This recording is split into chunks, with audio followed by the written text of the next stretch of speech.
Baik, Bismillahirrahmanirrahim. Alhamdulillahirabbil alamin. Allahumma shalli wa sallim ala Muhammadin amma ba'du.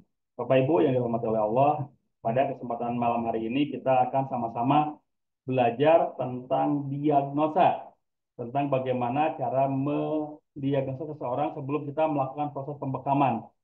Kenapa saya lakukan materi diagnosa prabekam? Karena di komunitas yang saya lihat, di grup-grup yang saya lihat itu kebanyakan pembekam, ya, kebanyakan menguasai materi-materi tentang apa terapi, keahlian-keahlian, skill-skill tentang terapi bekam. Walaupun di dalamnya ada terapis-terapis lain ya, banyak sekali terapis-terapis lain. Tapi karena di awalnya saya membuat grup itu adalah grup Al-Hijamah, maka banyak sekali terapis-terapis bekam yang masuk ke dalam grup tersebut, yang akhirnya saling bertukar informasi, saling bertukar wawasan, saling bertukar pemikiran gitu ya. Walaupun sering terjadi perdebatan-perdebatan agak lumayan juga, tapi eh, itu tidak menutup ya, tidak menutup cara kita bersilaturahim dengan sesama kita gitu ya. Dan apa namanya, melalui grup-grup tersebut akhirnya saya menyimpulkan bahwa ternyata Bapak Ibu di sini membutuhkan skill juga yang lainnya, yaitu skill tentang diagnosa. Karena banyak sekali yang bertanya, Pak, Bu, kalau penyakit ini di mana ya titik bekamnya? Pak, Bu, kalau penyakit ini di mana ya titik bekamnya? Itu pertanyaan instan. Itu sebetulnya pertanyaan yang tidak boleh dikeluarkan oleh seorang terapis profesional. Karena seorang terapis profesional itu sebetulnya bukan menanyakan titiknya di mana, tapi harus memberikan data lengkap dulu sebelum kita bertanya tentang titik bekam. Begitupun ketika kita akan melakukan terapi bekam, kita pun harus mempersiapkan data terlebih dahulu untuk bisa menentukan titik bekam yang tepat. Karena kalau titik bekamnya tidak tepat, memang tidak terlalu beresiko fatal, tapi bisa mengurangi khasiat dari bekam itu sendiri gitu. Contohnya kalau misalkan ada pasien yang menderita penyakit hipertensi, darah tinggi, karena kita salah diagnosa, kita bekam di titik yang justru menaikkan tensi darah. Memang mungkin tidak tidak langsung signifikan naik darahnya, tidak langsung pecah pembuluh darah, kecuali kalau hipertensinya maligna gitu ya. Tapi dengan kesalahan itu, yang harusnya ingin diturunkan tensi darahnya, ini tidak terjadi. Nah, itulah yang tidak kita harapkan. Karena kita berharap dengan bekam itu semua solusi kesehatan itu bisa bisa pasti kita dapatkan. Dan kita sebagai terapisnya mendapatkan kepercayaan lebih dari pasien kita. Bukan berarti kita ingin dianggap hebat, bukan. Tapi kita ingin menganggap apa? Kita ingin mendapatkan apresiasi lebih dari pasien kita dengan terapi bekam ini. Ketika terapi bekam ini mendapatkan apresiasi lebih dari pasien-pasien kita, maka insya Allah bekam akan lebih mudah diterima. Karena dinamikanya sekarang itu, Pak ya, fenomenanya sekarang itu terapis-terapis bekam itu masih dipandang sebelah mata. Jadi ya, terapis-terapis bekam itu masih dipandang sebelah mata. Belum dianggap benar-benar yang bisa memberikan solusi kesehatan. Belum dianggap seseorang yang bisa mengobati. Hanya orang yang bisa melakukan terapi saja. Hanya orang yang bisa apa ya, menyentuh pasien hanya untuk mendapatkan efek relaksasi saja. Kebanyakan seperti itu. Padahal kalau kita pelajari lebih dalam, kalau kita pelajari lebih keseluruhan, lebih holistik tentang terapi bekam ini, insya Allah bekam itu akan menjadi metode pengobatan solutif, bukan alternatif, gitu. Karena berbagai jurnal, berbagai ilmu pengetahuan, berbagai macam artikel sudah kita temui gitu ya tentang khasiat dari bekam itu sendiri. Nah, makanya kita berharap dengan adanya terapi bekam ini menjadi solusi bagi semua orang, terutama umat Islam, untuk mendekatkan diri kepada metode pengobatan yang disunahkan oleh Rasulullah. Nah, salah satu caranya adalah dengan tepatnya diagnosa. Ketika kita diagnosanya tepat, menentukan titiknya tepat, khasiatnya pun insya Allah akan maksimal gitu. Ya. Karena eh, kunci kesembuhan itu ada tiga. Yang pertama tepat diagnosa, yang kedua tepat obat, yang ketiga diizinkan oleh Allah. Lah, kenapa diizinkan oleh Allah ke posisinya ketiga? Kan harusnya biiznillah itu adalah yang paling utama. Betul. Izin Allah itu yang paling utama. Tapi untuk bisa mendapatkan izin Allah itu otomatis harus ada dua ini dulu, usaha dulu. Walaupun kadang-kadang usaha kita tidak berbanding lurus dengan izin Allah. Mungkin usaha kita sudah gagal, usaha kita sudah menyerah. Tapi justru di titik akhir Allah mengizinkan kesembuhan bisa saja. Tapi kalau misalkan kita caranya sudah salah duluan, kecil kemungkinan Allah akan memberikan izin, akan memberikan izin untuk kesembuhannya. Contoh ada orang yang sakit saraf kejepit, kita langsung melakukan terapi bekam, ya otomatis Allah belum mengizinkan saat itu kesembuhan bagi pasien tersebut gitu. Karena untuk saraf kejepit itu kan metode yang paling utama, yang paling efektif itu adalah dengan pembetulan tulang belakang, ya, pemijatan tulang belakang. Bekam nantinya membantu untuk recovery, penyembuhan. Kalau kita langsung memberikan recovery tapi titik utamanya, penyebab utamanya tulang belakangnya tidak kita perbaiki, ya kecil kemungkinan Allah bisa memberikan izin untuk kesembuhannya. Nah, makanya bukan berarti menomortigakan izin Allah, bukan, tapi justru mengutamakan izin Allah. Izin Allah itu akan kita dapatkan setelah kita memaksimalkan ikhtiar kita, menyempurnakan ikhtiar kita, baru Allah akan memberikan izin. Itu ya, secara logika seperti itu. Walaupun memang untuk agama sendiri tidak bisa dilogikakan, memang. Tapi setidaknya kalau kita berusaha dulu terbaik, baru kita minta izin Allah. Ya, gitu. Jadi tujuannya seperti itu ya. Nah, dengan diagnosa yang tepat ini juga, kita berharap Allah mempercepat izin kepada kita, kepada pasien kita untuk segera mendapatkan kesembuhan. Itu tujuannya. Jadi bukan berarti kita gaya-gayaan, jago-jagoan ingin mendapatkan melaksanakan terapi bekam, bukan. Tapi kita itu benar-benar mengharapkan izin Allah, maka kita lakukan ikhtiar semaksimal mungkin, termasuk menerapkan diagnosa yang tepat. Gitu. Makanya kita pelajaran diagnosa itu adalah poin yang paling penting di dalam sebuah terapi gitu. Bukannya terapi bekam, sebetulnya terapi terapi apa saja. Tapi karena di sini judulnya al-hijamah, maka dititikberatkan kepada bekam nantinya. Walaupun hasil diagnosanya nanti bisa diterapkan kepada metode terapi apa saja nantinya gitu. Tapi kalau mau diterapkan ke metode bekam, insya Allah akan lebih tepat lagi gitu. Ya, baik. Yang pertama, kita pahami dulu, diagnosa itu apa? Diagnosa itu pemeriksaan. Ya. Diagnosa itu memeriksa, mendiagnosa itu. Jadi kalau misalkan ada bahasa yang keren, diagnosa, sebetulnya dia itu memeriksa. Makanya, kalau ada pasien yang cuma memberikan, kalau sakit ini titiknya di mana ya? Nah, itu kan tidak tepat diagnosa. Kita mana tahu penyebab utamanya apa? Pak, saya sering sakit kepala, titik bekamnya di mana ya? Ya bisa saja saya jawab di kepala gitu. Ya. Bisa saja gampang kan saya jawab di kepala. Tapi kan penyebabnya sakit kepala itu apa? Apakah tensinya tidak stabil? Apakah asam lambungnya naik? Apakah masuk angin? Kan macam-macam. Ketiga penyebab ini saja titik bekamnya beda. Makanya ketika kita mendapatkan eh, suatu kasus, pertama yang harus kita lakukan adalah pemeriksaan dulu. Ya, pemeriksaan dulu, diagnosa dulu, baru nantinya kita bisa menyimpulkan. Ya. Baru kita bisa menyimpulkan. Nah, setelah kesimpulan inilah yang bisa kita jadikan pedoman untuk bisa melakukan terapi selanjutnya gitu. Oh, ini bagus kalau dibekam di titik ini, titik ini, titik ini. Oh, ini memang penyakitnya ini. Justru bukan dibekam, tapi dengan terapi lain, contohnya gitu. Itu kan setelah diagnosa seperti itu, baru akan mempermudah cara kita melakukan terapi gitu.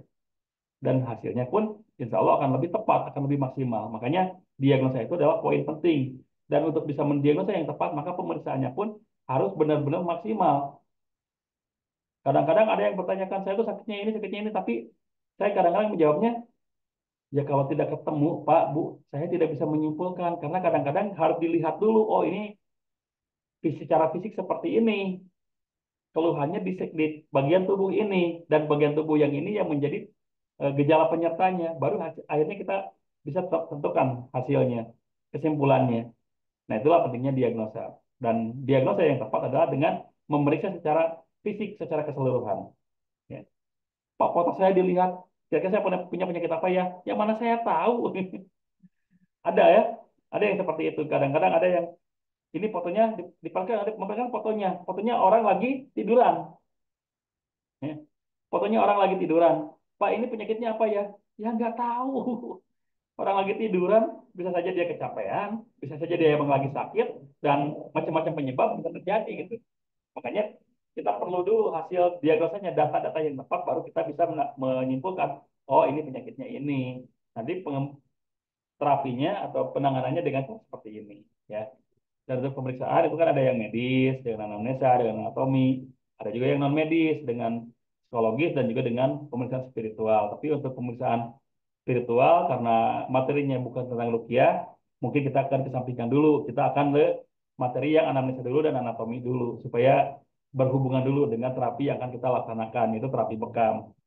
Untuk terapi lain bagaimana? Terapi misalkan kayak terapi pijat, akupuntur dan sebagainya. Insya Allah ini pun relevan, ini pun bisa gitu ya. Tapi saya kasih judul saja tuh diagnosa prabekam. Padahal untuk diagnosa apa saja insya Allah bisa.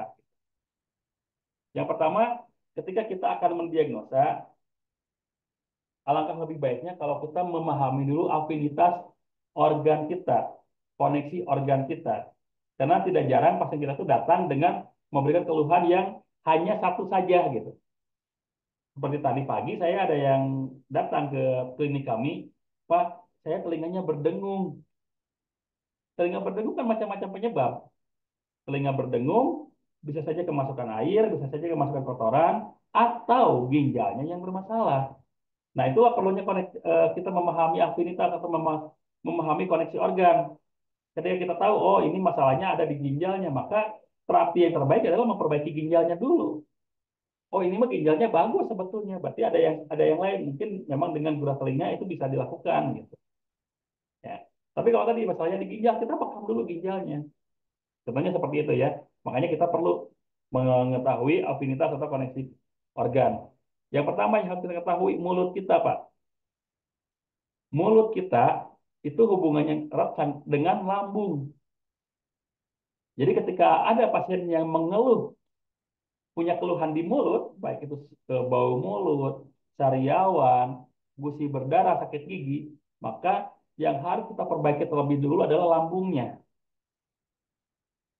Jarang kita perbaiki mulutnya, kita jarang karena mulut itu sebetulnya akibat dari lambung yang bermasalah. Kenapa lambung yang bermasalah bisa mengakibatkan mulut bermasalah juga? Karena ketika lambung bermasalah, maka asam lambung naik, itu akan mengakibatkan mulut kita pun akan bermasalah. Bisa terjadi sariawan, bau mulut, dan sebagainya. Buktinya ketika kita saum kan, lambung kita kosong, asam lambungnya naik, maka mulut kita yang menjadi indikatornya gitu. Oh ini kalau yang mulutnya bau lagi saum nih, gitu kan gitu ya. Makanya ketika ada pasien yang memeriksakan dirinya dengan keluhan ada di mulutnya, pertama kali yang harus kita cek kondisi lambungnya. Bapak, Ibu suka mengalami sakit nggak di bagian lambung? Mual nggak? Perih nggak? Kembung nggak? Mudah masuk angin nggak? Nah, kalau sudah seperti itu, berarti kita benar-benar harus memperbaiki organ lambungnya dulu. Karena organ mulutnya nanti akan sembuh dengan sendirinya ketika lambungnya sudah sembuh. Ya. Itu yang pertama. Yang kedua, hidung. Hidung kita itu erat sekali hubungannya dengan paru-paru. Ya jelas, karena hidung itu adalah pintunya sistem pernapasan kita. Ketika hidung kita tersumbat, maka pernapasan kita pun akan terganggu. Nah, ketika hidung kita bermasalah, meler, kemudian apa bindeng gitu ya, terus ada sedikit eh, apa namanya polip gitu ya, sinusitis, itu biasanya organ paru-paru kita sedang bermasalah juga, mungkin mengalami peradangan, mungkin juga mengalami sindrom dingin gitu ya, karena paru-paru itu adalah hidung itu adalah pintu gerbangnya sistem pernapasan kita. Kalau mulut kan pintu gerbangnya sistem pencernaan, maka kalau hidung adalah sistem pernapasan. Jadi ketika hidung kita bermasalah, cek dulu paru-parunya. Ada masalah nggak dengan paru-parunya? Karena bisa jadi ada masalah dengan paru-parunya ya. Berikutnya mata. Ini mata kita erat sekali hubungannya dengan liver, hati. Makanya ketika ada istilah dari mata turun ke hati, itu betul. Ketika ada istilah dari mata turun ke hati, betul. Karena memang ketika mata kita bermasalah, itu biasanya ada masalah pada organ hati. Contohnya ketika hati kita terkena virus, mata kita biasanya adalah indikatornya. Ya.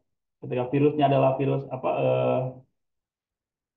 penyakit pada hati gitu ya, itu biasanya mata kita kelihatan agak kuning.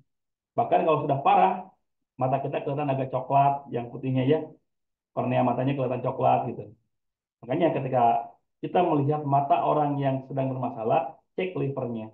Termasuk mata yang sering kayak matanya merah terus dia sering sering kayak oh iya merah gitu, matanya merah, cek livernya. Biasanya livernya bermasalah karena dia sering begadang. Biasanya sering begadang, makanya matanya bermasalah. Jadi mata itu hubungannya dengan liver. Kalau telinga itu memang tadi hubungannya dengan ginjal. Buktinya apa? Ketika kita telinga berdengung, pertama kita baca istighfar, terus kita bacakan kalimat-kalimat pujian kepada Allah gitu ya. Bukan karena bukan ada yang ngomongin ya. Telinga berdengung itu bukan ada yang ngomongin, tapi telinga berdengung itu adalah indikator adanya peradangan pada ginjal.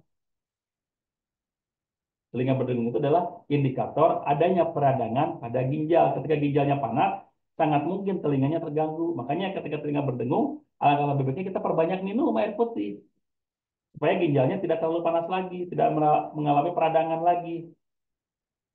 Setelah itu mengalami kembali normal, suhu ginjalnya tidak terlalu panas, biasanya telinga kita pun berhenti berdengungnya. Jadi itu ya, koneksi organ kita supaya tahu kalau misalnya ada pasien-pasien yang mengeluhkan penyakit-penyakit pada organ-organ tersebut gitu. Oh ini mulutnya bermasalah, cek lambungnya. Oh ini hidungnya bermasalah, cek paru-parunya. Oh ini matanya yang bermasalah, cek livernya. Telinganya yang bermasalah, cek ginjalnya. Karena ini saling berhubungan. Ya, saling berhubungan. Yang berikutnya, kita pun harus mengetahui penyakit psikosomatis. Ya. Penyakit psikosomatis, karena tidak jarang penyakit-penyakit itu datangnya bukan karena ada faktor fisik, tapi faktor psikologis. Ketika psikologis kita terganggu, fisik pun banyak yang menjadi korbannya. Makanya kita pun sebaiknya menguasai juga ilmu psikosomatis, ya, diagnosa psikosomatis. Contohnya, mah, penyakit mah. Kebanyakan kita menyangka penyakit mah itu karena faktor kurangnya asupan nutrisi pada lambung, sering telat makan, ataupun kalau makan nutrisinya tidak tepat, terlalu panas, terlalu pedas, terlalu asam, sehingga lambungnya akhirnya menjadi luka gitu. Itu salah nggak? Memang tidak salah. Memang itu adalah penyebab dari adanya masalah pada lambung. Tapi yang tadi disebutkan itu potensi merusak lambungnya cuma 30%, Pak. Lebih besar lagi potensi rusaknya lambung itu akibat stres. Ketika seorang stres, maka akan sangat mudah asam lambung itu naik. Ketika asam lambung naik, otomatis bisa mengikis dinding lambung, bisa mempermudah terjadinya perlukaan pada lambung. Nah, itulah yang dinamakan penyakit mah, GERD atau gastritis gitu ya. Jadi terjadinya penyakit tersebut bukan karena kita pola makan tidak teratur. Karena sebetulnya yang mengatur pola makan yang baik itu adalah sesuai sunnah Rasul. Makanlah ketika kita benar-benar lapar dan berhenti sebelum benar-benar kenyang.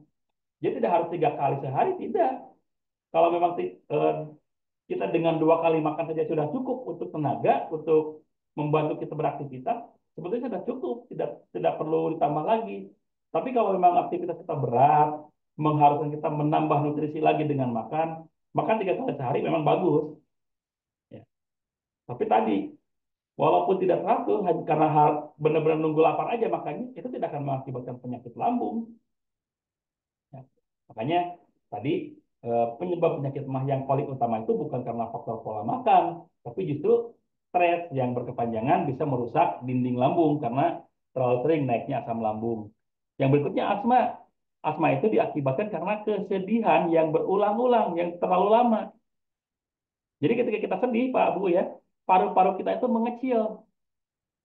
Ketika kita sedih itu paru-paru mengecil, Pak. Makanya ketika kita nangis, biasanya kita terisak-isak nangis ya, gitu kan? Itu menandakan paru-paru kita sedang mengecil ketika kita sedih, ketika kita nangis. Makanya kalau sedihnya terus-terusan berkepanjangan, itu bisa mengakibatkan paru-parunya rusak, paru-parunya bermasalah, dan terjadilah penyakit asma.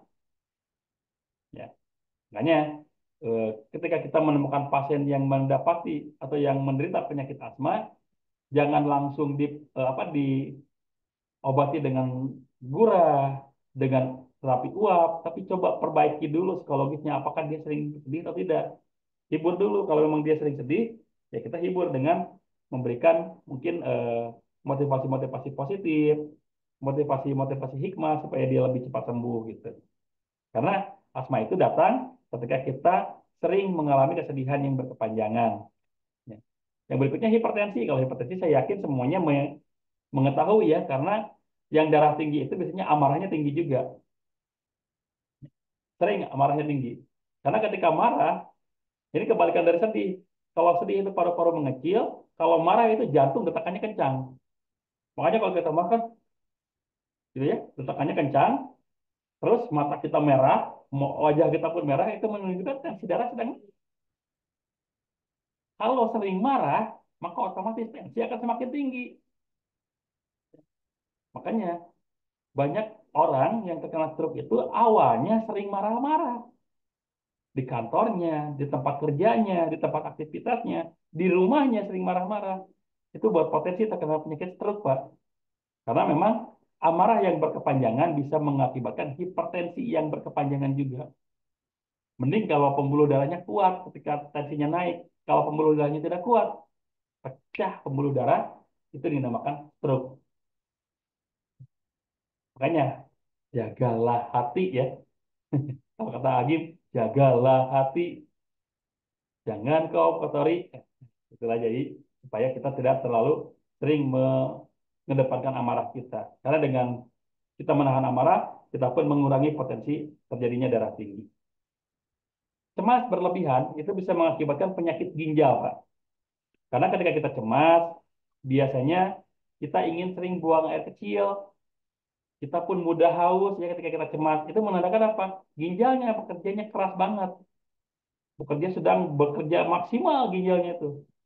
Ketika kita cemas tuh makanya sering ingin buang air kecil, sering haus gitu ya. Makanya kalau ketika contoh saya lah, saya ketika harus bicara di depan umum untuk pertama kali itu bolak-balik ke kamar mandi, Pak. Ingin buang air kecil dulu. Ya wajar karena ketika kita cemas ginjal kita tuh memang sedang bekerja keras gitu, bekerja keras ginjalnya. Makanya dia mengeluarkan apa yang memang harus dikeluarkan. Kalau tidak dikeluarkan ginjal akan lebih keras lagi kerjanya. Makanya kalau terlalu sering mengalami kecemasan, ginjalnya berpotensi rusak. Ketika ginjal berpotensi rusak, itu nanti akan merembet, bisa terkena asam urat. Karena asam urat itu terjadi ketika ginjal yang harusnya bisa menyaring sempurna itu tidak melakukan kinerjanya dengan baik, tidak bisa menyaring sempurna. Yang harusnya terbuang melalui urin, nantinya malah disebarkan lagi oleh darah, dan karena sudah mengkristal, kotoran-kotorannya tadi tidak terbuang, ngendaplah di sendi-sendi besar kita. Itu yang dinamakan asam urat. Makanya biasanya penderita asam urat itu diawali dengan kecemasan-kecemasan yang berlebihan.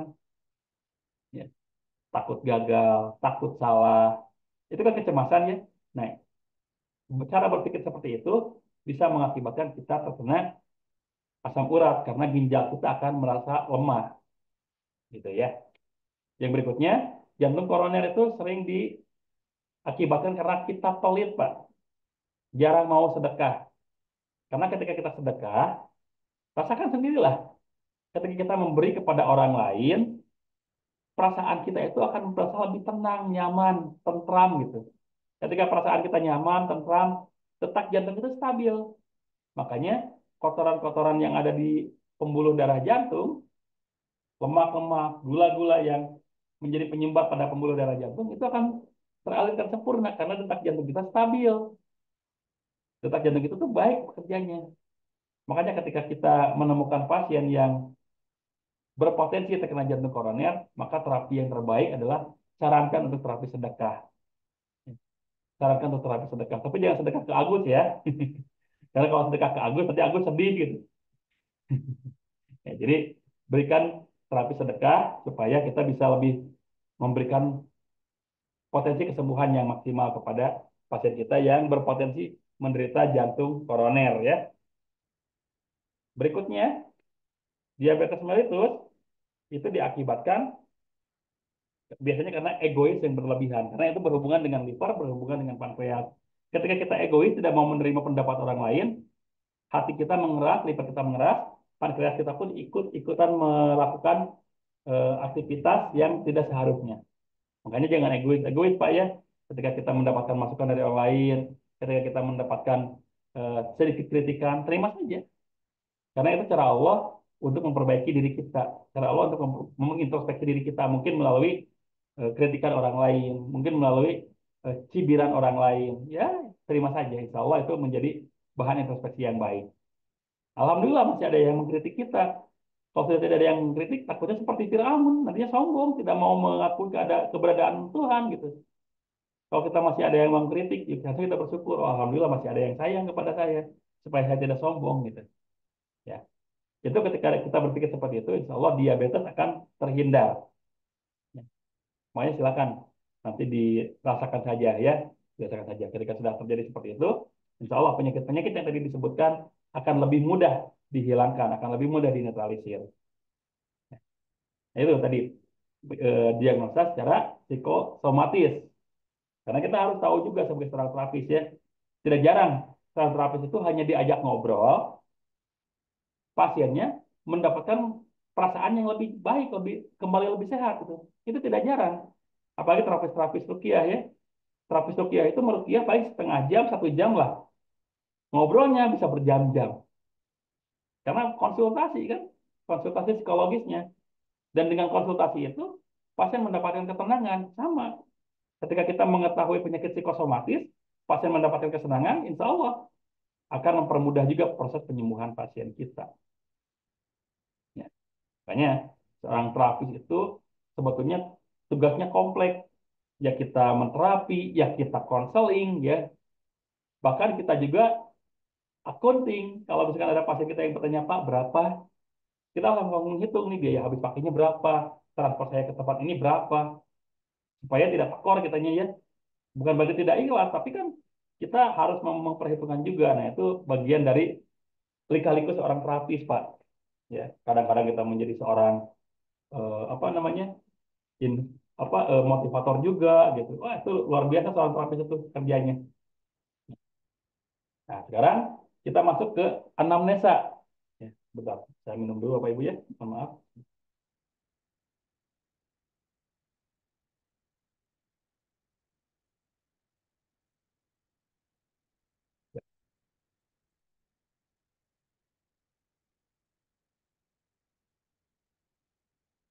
Ya. Sekarang kita masuk ke anamnesa. Anamnesa itu apa? Wawancara. Ya, ini bagian paling penting dan ini bagian paling pertama yang harus kita lakukan ketika kita menterapi pasien. Karena kalau tidak kita wawancara dulu, kalau kita tidak tanya-tanya dulu, bagaimana mungkin kita tahu pasien kita menderita penyakit apa? Datang pasien, pas saya mau buka, ayo langsung buka bajunya, langsung ceplok, ceplok, ceplok. Kata si bapaknya, loh kok dibekamnya di sini Pak? Kan saya sakitnya sebelah sini, katanya seperti itu. Kalau kita tidak wawancara dulu. Nah itulah pentingnya anamnesa gitu. Makanya kita harus mengedepankan dulu anamnesa ini sebelum kita melakukan terapi apapun. Sebelum kita melakukan terapi apapun, anamnesa dulu, wawancara dulu. Nah dalam anamnesa ini, apa yang perlu kita tanyakan? Yang pertama identitas pasien, itu penting. Namanya, usianya, itu penting. Karena usia itu mempengaruhi kondisi organ seseorang.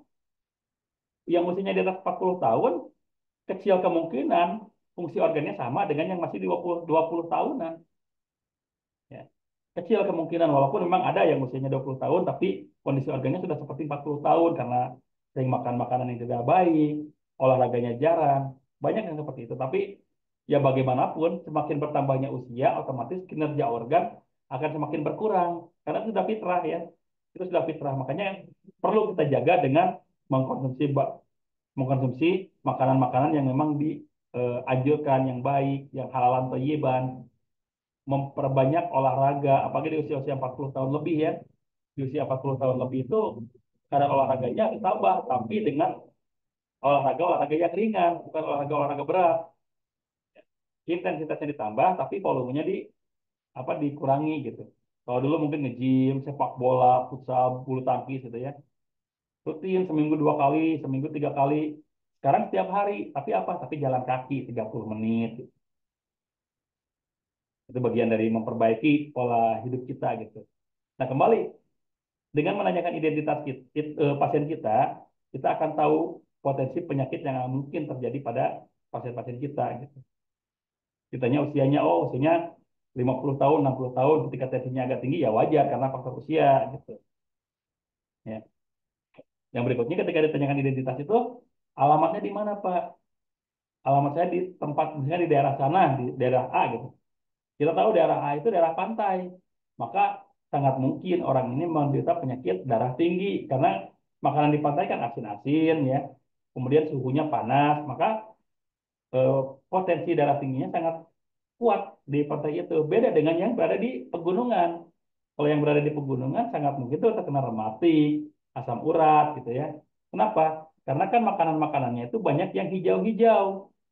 Sementara hijau-hijau klorofil itu mempermudah terbentuknya purin, mempermudah terbentuknya purin, dan ketika purin terbentuk maka asam urat akan terbentuk juga gitu. Ditambah lagi suhu di gunung itu kan dingin ya, suhu di pegunungan itu dingin, maka ketika sering terkena dingin, kaki kita, tangan kita itu akan mengalami pembekuan darah. Nah, ketika darah tidak lancar, sering terjadi sakit, itu dinamakan dengan apa namanya? Rematik gitu ya. Ya sebentar.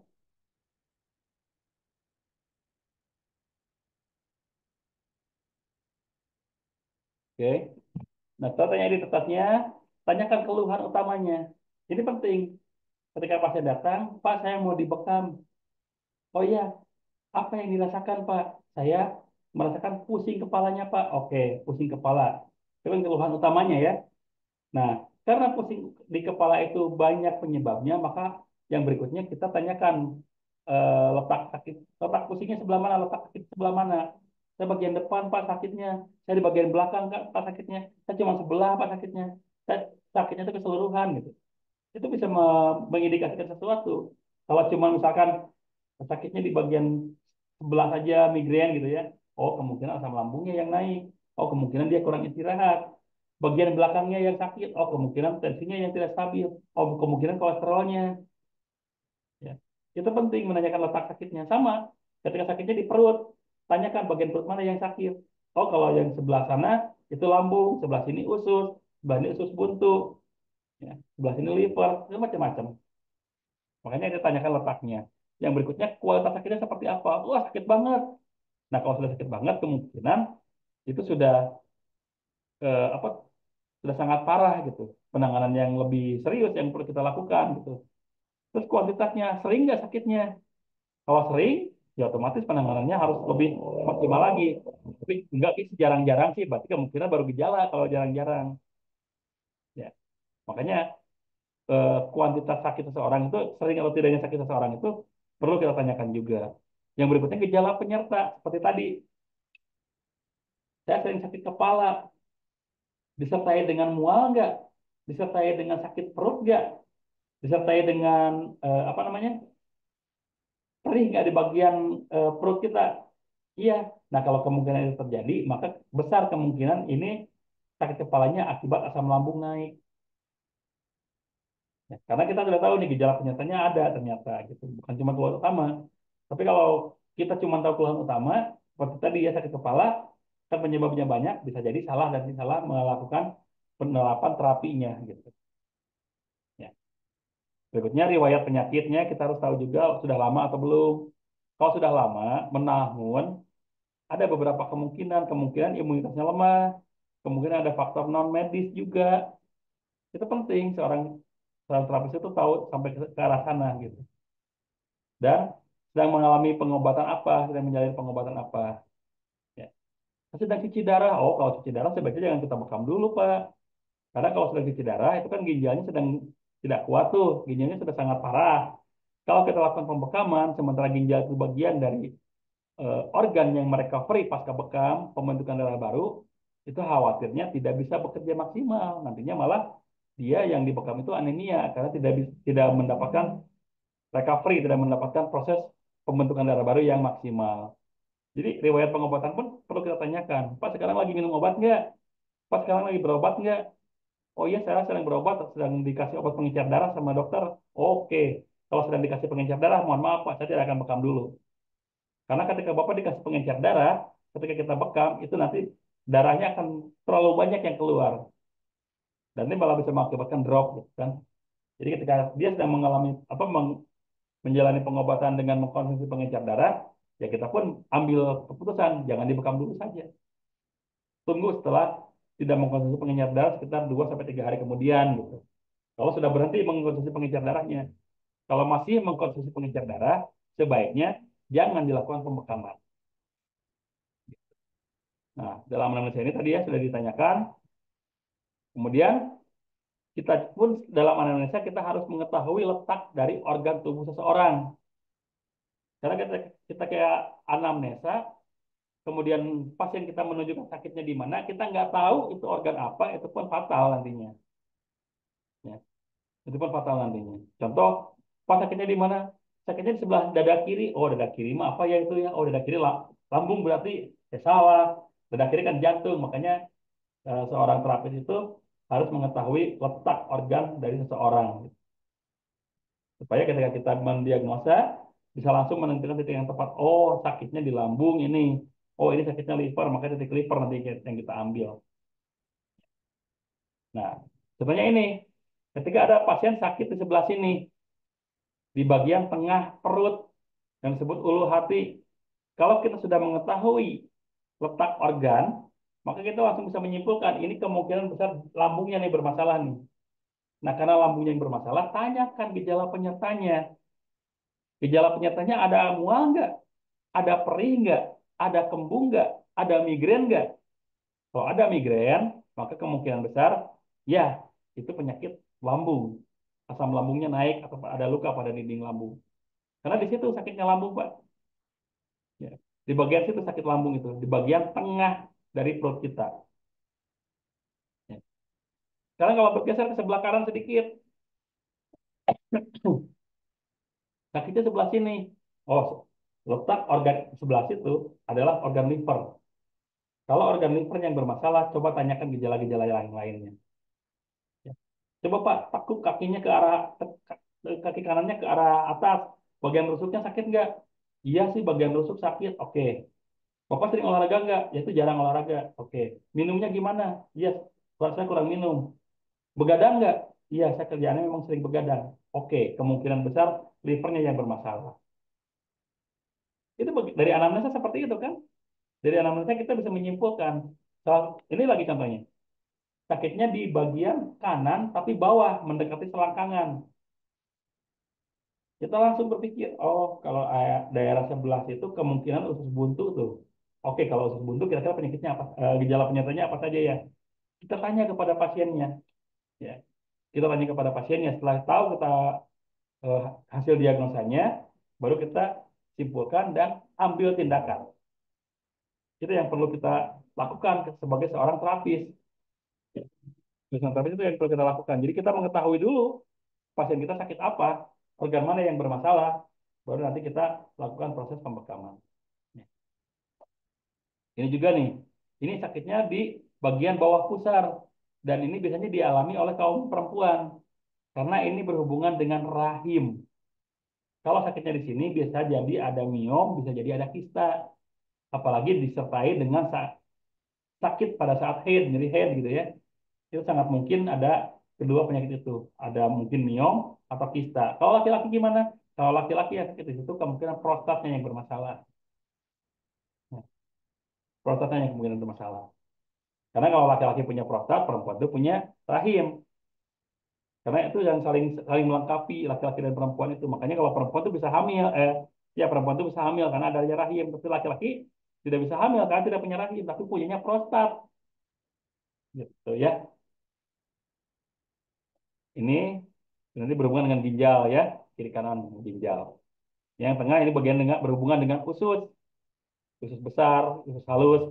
Kalau sakitnya di situ biasanya disertai dengan sering buang air besar atau bahkan susah buang air besar karena memang disitulah letak usus kita.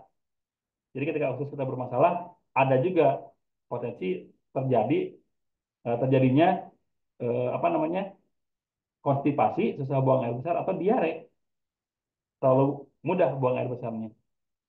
Nah kalau titik-titiknya ini sudah diketahui, oh tinggal nanti gejala penyertanya apa. Ya.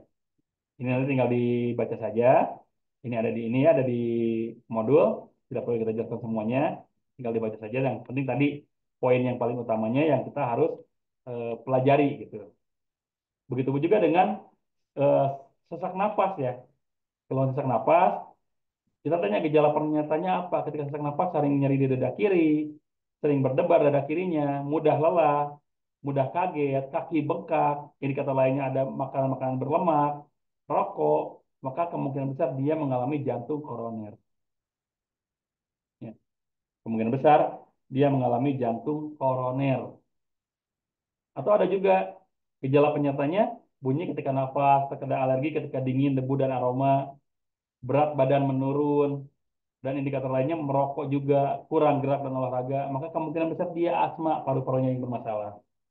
Kalau yang tadi jantungnya yang bermasalah sama kan, ya, sama terjadi sesak napas juga. Tapi kalau yang ini, ketika gejala penyertanya yang ini, maka kemungkinan besar paru-parunya yang bermasalah. Ya, ternyata gitu. Sesak napas aja bisa berbagai macam penyebab. Makanya kita tidak bisa langsung menyimpulkan, oh, sesak napas langsung digurah. Enggak. Kalau sesak napasnya karena jantung gimana? Kan nggak mungkin digurah. Kalau sesak napasnya karena asma, mungkin masih memungkinkan digurah. Tapi kalau sesak napasnya karena ini, karena asam lambungnya naik gitu ya, itu ya bukan digurah solusinya gitu. Ya. Lemas, lemas dengan gejala penyerta mudah lapar atau haus, sering buang air kecil atau beser, sering kebas kaki dan tangan, penglihatan kabur, mudah ngantuk, berat badan, penyuka manis, maka kemungkinan besar dia diabetes. Orang diabetes itu selalu tampak lemah dia tuh, lemas gitu badannya tuh. Walaupun memang agak besar badannya tapi lemas, ya. Gampang lemesnya. Nah, karena apa? Karena orang diabetes itu masa jenis darahnya berat, Pak. Masa jenis darahnya berat. Sedangkan fungsi darah itu kan mengalirkan oksigen ke seluruh tubuh. Ketika masa jenis darah berat karena terlalu banyak glukosa di dalam darahnya, pengaliran oksigen di seluruh tubuh pun akan terhambat, akan lama. Makanya tubuh orang-orang yang terkena diabetes itu jarang yang seger. Seringnya itu mengalami gejala yang lemas dan kadang-kadang mudah haus, mudah lapar ya kan. Jadi, nutrisi yang sudah dialirkan oleh usus kita harusnya digunakan menjadi energi ini belum nyampe. Sementara lambung sudah minta lagi, akhirnya mudah lapar. Bahkan untuk laki-laki ya yang paling ditekan ketika diabetes itu adalah, mohon maaf, impotensi, impoten. Itu sangat ditakutkan oleh kaum laki-laki penderita diabetes karena tadi salah satu eh, faktor apa namanya resiko dari diabetes adalah tidak bisa berdiri, impotensi. Tadi karena kan masa jenis darah penderita diabetes itu berat. Sementara untuk nyampe ke penis, mohon maaf ya, untuk nyampe ke penis itu perlu darah yang cukup banyak. Karena tidak bisa mengalirkan secara cepat ke penis, maka penisnya kesulitan bisa melakukan ereksi. Maka itulah yang ditakutkan oleh penderita diabetes, terutama kaum laki-laki. Yang ditakutkan oleh kaum laki-laki saat menderita diabetes adalah itu. Ya. Ada lagi lemas, tapi gejalanya yang lain.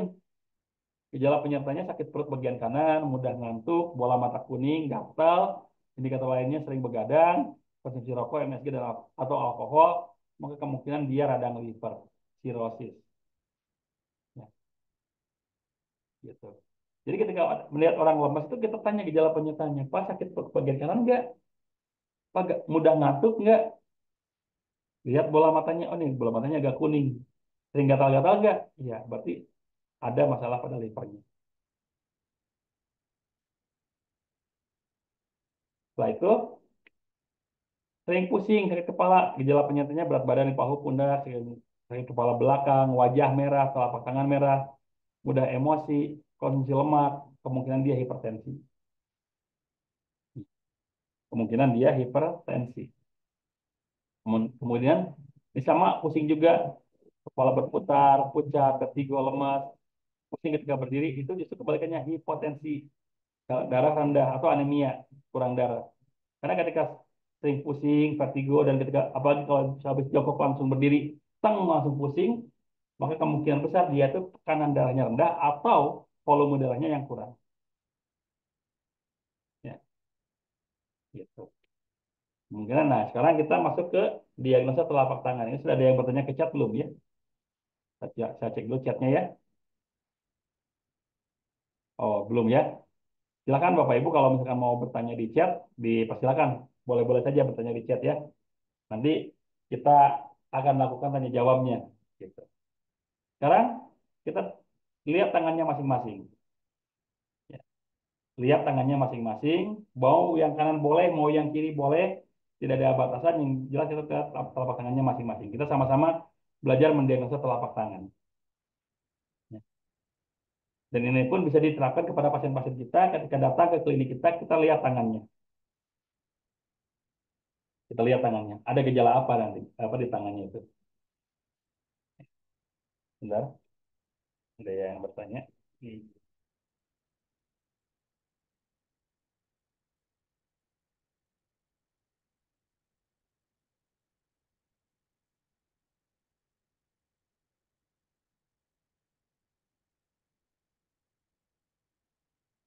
Nah, baik. Di telapak tangan, lihat telapak tangannya. Pertama, ketika mendapati telapak tangan yang ada garis biru, hijau, atau ungu gitu ya. Pokoknya garis yang kelihatan urat gitu. Urat-urat, ya pokoknya kelihatan kayak seperti uratnya di tangan, memanjang menuju ke ujung jari. Kira-kira ada nggak? Memanjang ke arah ujung jari, ke arah luar. Ada nggak?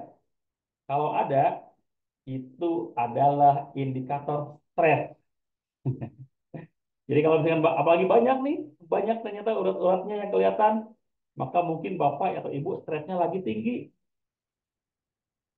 Hati-hati ketika stres tinggi, asam lambung naik Pak Bu. Ya, jadi gitu tadi ya. Eh, Coba lihat telapak tangannya, ada nggak garis biru? Di jari mana yang saja ya? Bukan hanya di jari tengah, bukan seperti di gambar kan di jari tengah ya yang digambar. Tapi sebetulnya garis yang di jari yang mana saja? Bisa di kelingking, bisa di jari manis, jari tengah, telunjuk gitu ya. Kalau ada di mengarah ke arah luar, itu adalah indikasi stres. Ada nggak? Kalau ada, silahkan kurangi beban pikirannya dengan healing. Ya, healing kita dengan mendekatkan diri kepada Allah. Itu adalah healing terbaik kita ya, mendekatkan diri kepada Allah. Dilihat, ada nggak? Kalau ada, berarti indikasi stresnya Bapak, Ibu sedang tinggi-tingginya. Nanti berkurang nggak? Kalau memang indikasi stresnya mulai menurun, insya Allah ininya akan memudar dengan sendirinya. Memudar dengan sendirinya. Ya.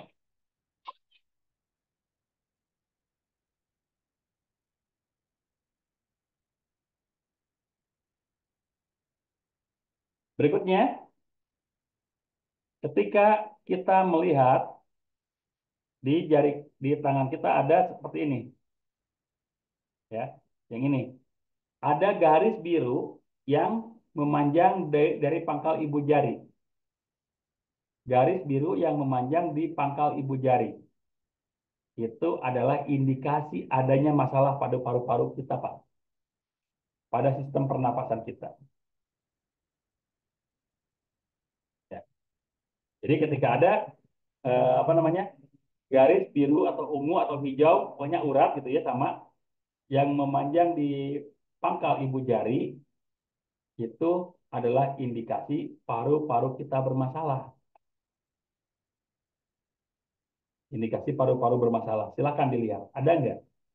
Kalau ada, mulai sekarang perbaiki paru-parunya dengan tidak merokok, perbanyak minum air putih, perbanyak olahraga untuk menguatkan paru-paru kita. Olahraga untuk menguatkan paru-paru itu adalah olahraga yang simpel ya, olahraga yang tenang. Bukan olahraga yang seperti membersihkan massa otot gitu. Itu bukan untuk paru-paru kita, tapi untuk membakar lemak kita. Tapi kalau misalkan untuk memperbaiki paru-paru kita ya yang santai, yang benar-benar merangsang paru-paru mengatur napasnya secara konstan gitu. Ya, ada nggak garis biru tuh di pangkal ibu jari kita? Kalau ada, siap-siap perbaiki, perbaiki dari sekarang. Tidak ada kata terlambat untuk perbaikan organ tubuh kita. Umurnya udah 60 tahun, 70 tahun, nggak jadi masalah. Mau umur berapapun, kalau kita berniat memperbaiki organ tubuh kita, insya Allah Allah akan perbaiki dengan caranya sendiri. Ya. Yang penting kita niatkan, yang penting kita azamkan untuk bisa memperbaiki organ tubuh kita. Salah satunya paru-paru tadi ya. Yang berikutnya coba lihat garis tangannya atau ruas-ruas jarinya warnanya pekat nggak? Kalau garis tangan dan ruas jarinya berwarna pekat, itu adalah indikasi toksin di dalam tubuh Bapak Ibu sedang banyak, terutama di usus. Ya. Toksinnya sedang banyak, terutama di ususnya. Itu indikasinya adalah ruas jari dan garis tangan itu warnanya pekat, pucat, kehitaman bahkan kecoklatan gitu ya. Pokoknya berwarna pekat si ruas jarinya dan garis tangannya. Dan biasanya orang yang ruas jarinya atau garis tangannya berwarna pekat disertai juga dengan susah buang air besar. Kadang-kadang 2 hari sekali, 3 hari sekali baru buang air besar gitu. Itu menandakan ususnya kotor sekali, ya, ususnya kotor sekali dan bisa dilihat dari kondisi garis tangan dan ruas jarinya. Kalau memang itu terjadi, kemungkinan besar harus diperbaiki dengan membersihkan usus kita, detox usus ya, dengan detox usus kita. Memperbanyak konsumsi zaitun, minyak zaitun ekstra virgin, memperbanyak minum air kelapa, itu salah satu cara untuk mengurangi kotoran pada usus kita, untuk mendetoks usus kita. Tapi kalau saya merekomendasikan zaitun, zaitun lebih bagus untuk mendetoks ya, minyak zaitun. Yang berikutnya, nih, pangkal jarinya gemuk, bukan seluruhnya ya, pangkal jarinya saja. Mungkin bagian ujungnya yang 2 ruas ini agak biasa saja, tapi pangkal jarinya gemuk. Nah, kalau pangkal jarinya gemuk, itu menunjukkan ada masalah pada ginjal, Pak. Itu menunjukkan masalah pada ginjal. Makanya ketika kita sudah melihat pangkal jari kita bermasalah agak kelihatan gemuk, langsung perbanyak minum air putih supaya ginjal kita tidak mengalami peradangan yang berlarut-larut, berlebihan gitu.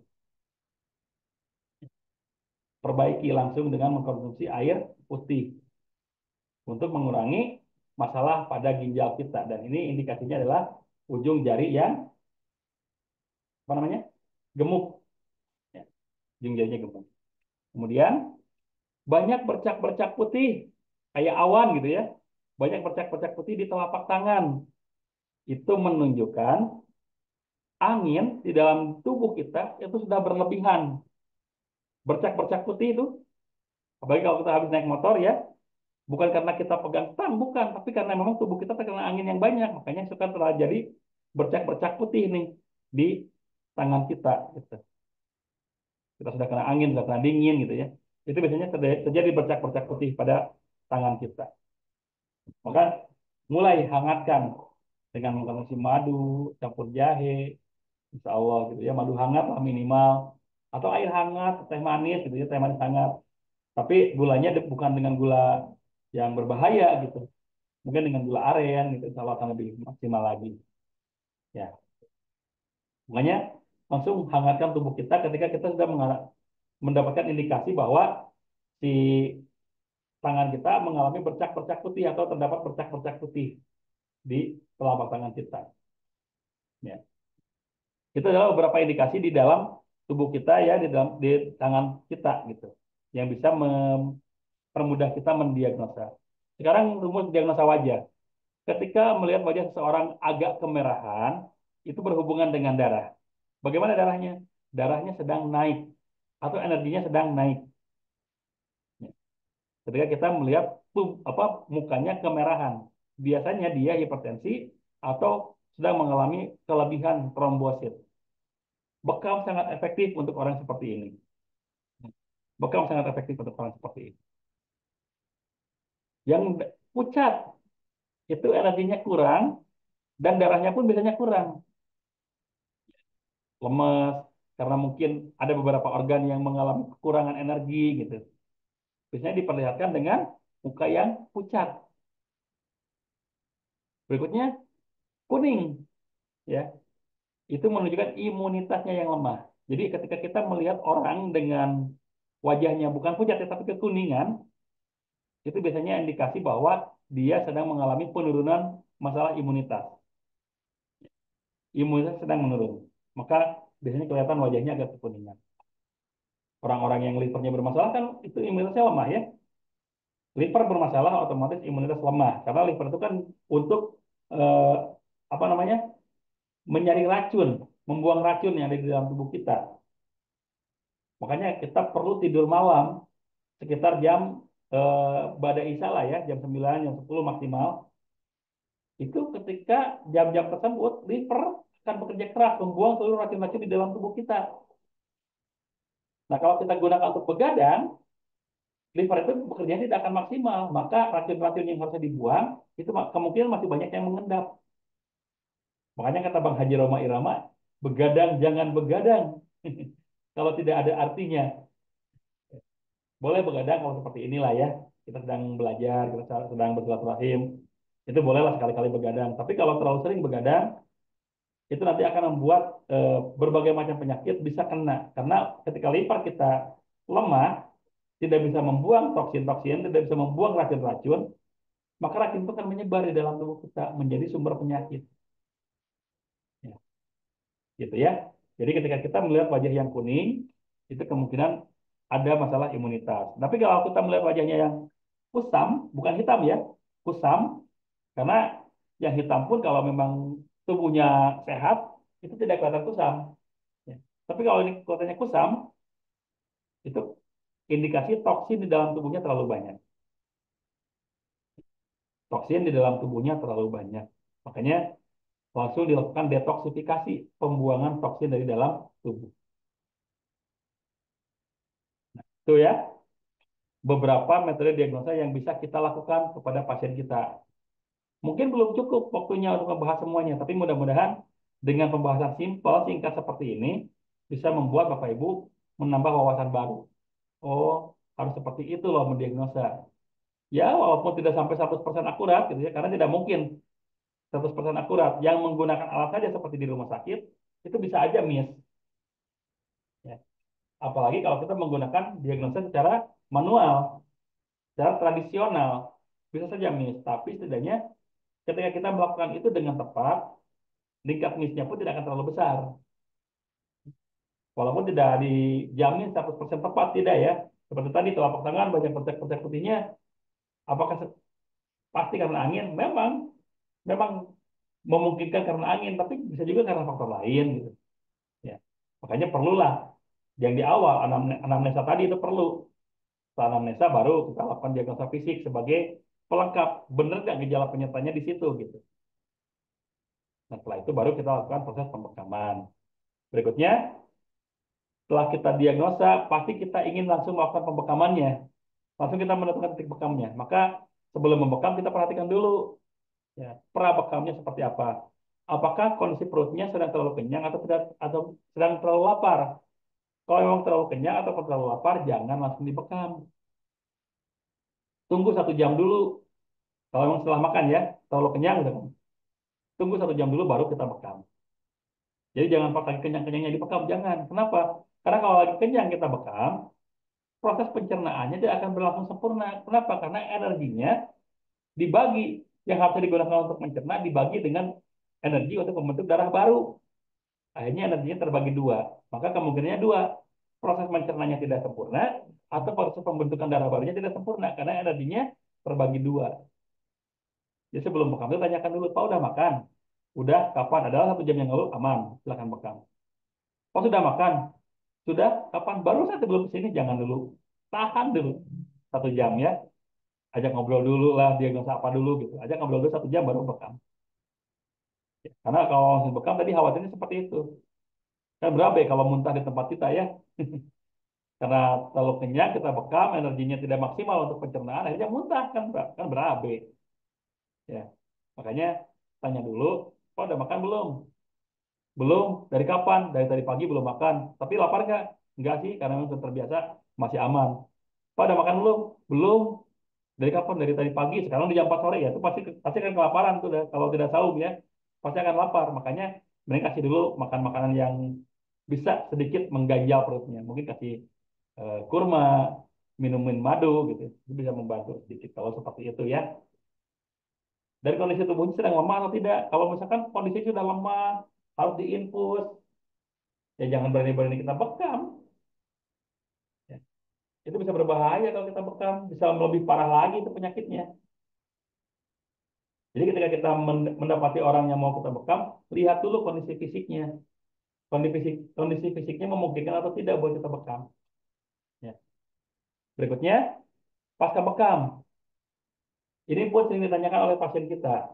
Pak, setelah bekam boleh mandi nggak? Maka jawaban kita tunggu Pak 2 sampai 3 jam lagi baru boleh mandi. Kenapa 2 sampai 3 jam? Karena untuk mengembalikan suhu tubuh kepada posisi yang seharusnya. Karena pasca bekam itu suhu tubuh akan naik dulu Pak Bu.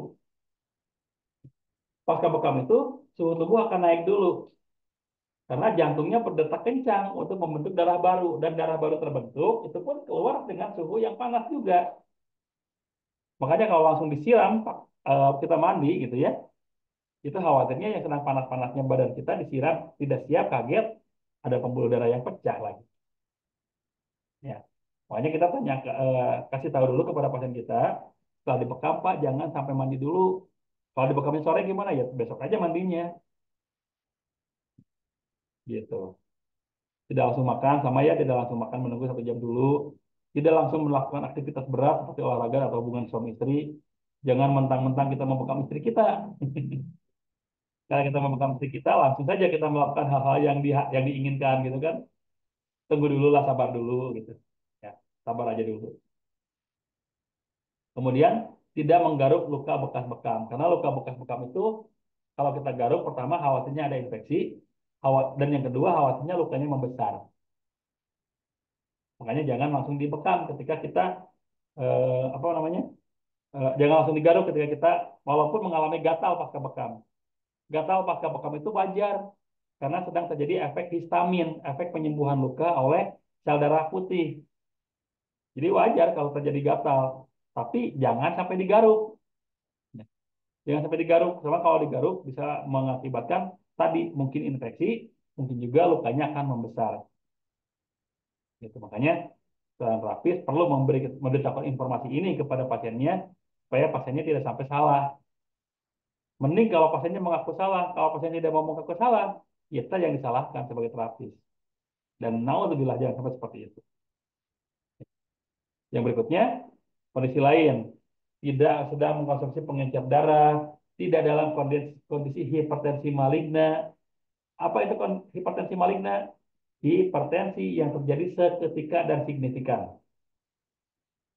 Contoh, saya biasanya tensi darahnya 120, tapi ketika akan dibekam, mungkin karena tegang, mungkin karena belum siap, ketika akan dibekam tiba-tiba 160. Nah, itu yang dinamakan hipertensi maligna. Jadi naiknya seketika dan signifikan.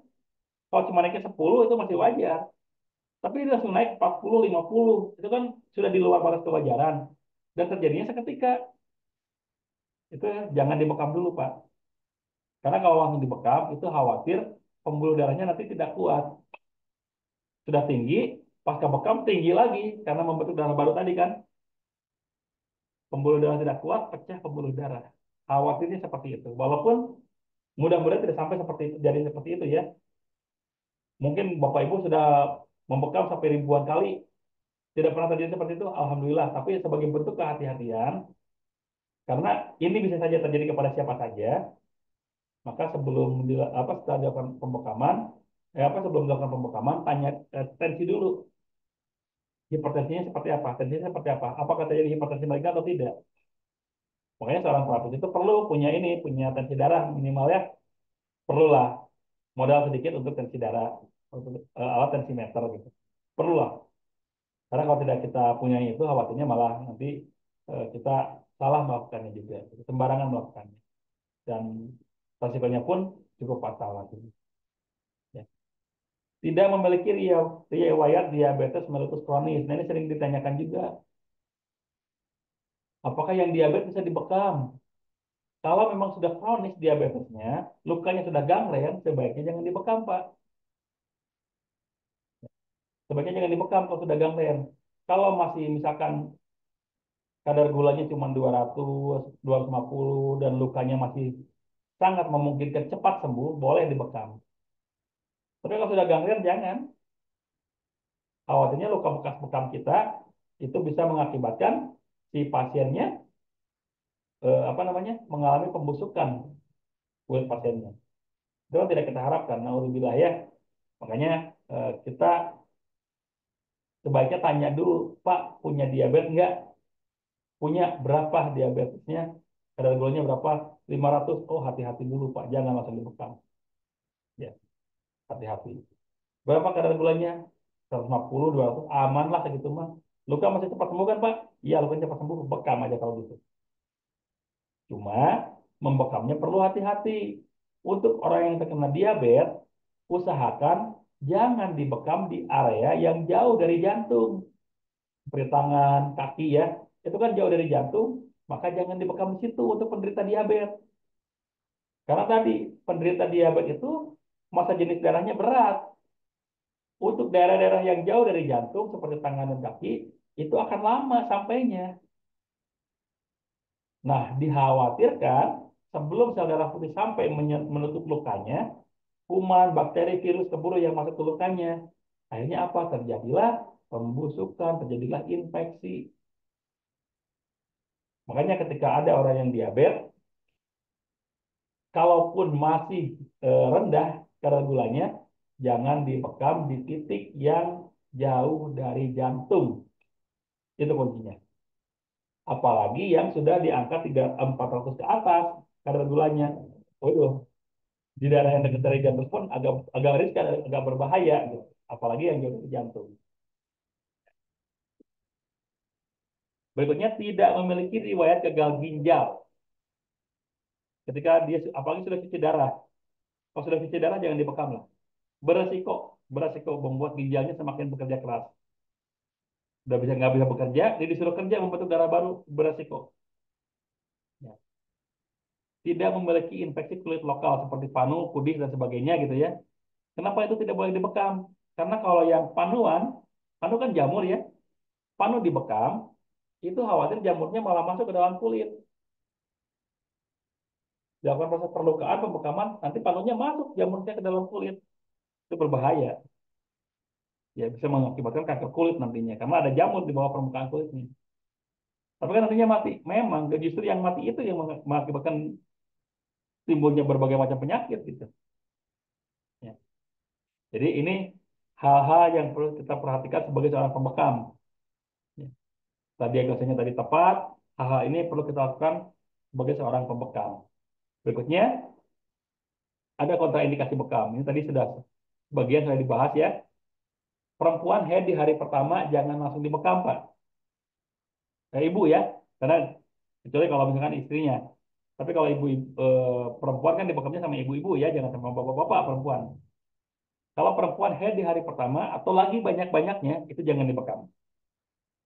Ya, head di hari pertama atau lagi banyak-banyaknya jangan dibekam karena kalau dibekam bisa mengakibatkan dia anemia, kekurangan darah nantinya. Ya, karena kondisi setelah sedang head itu apalagi sedang banyak-banyaknya itu kondisi tubuh perempuan itu sedang tidak stabil, Pak. Jangankan kondisi tubuhnya, kondisi psikologisnya pun sedang tidak stabil. Makanya ada masa PMS kan ya, menstruation syndrome. Jadi ketika sedang mens itu, sedang haid itu, perempuan seperti harimau yang sedang mengamuk. Tidak bisa diganggu. Kesinggung sedikit saja bisa mengakibatkan fatal. Ya. Makanya, apalagi kalau kita ganggu proses pembentukan dengan proses pembekaman, sehingga harus ada pembentukan darah baru. Bisa lebih tidak stabil lagi kondisi tubuhnya. Ya. Kemudian, wanita hamil trimester pertama pun jangan dibekam. Wanita hamil trimester pertama jangan dibekam. Kenapa? Karena trimester pertama itu tubuh sedang fokus memberikan nutrisi kepada janin. Tubuh sedang fokus memberikan nutrisi kepada janin. Kalau dilakukan proses pembekaman, energi yang diberikan kepada janin akan terbagi dua dengan pembentukan darah baru.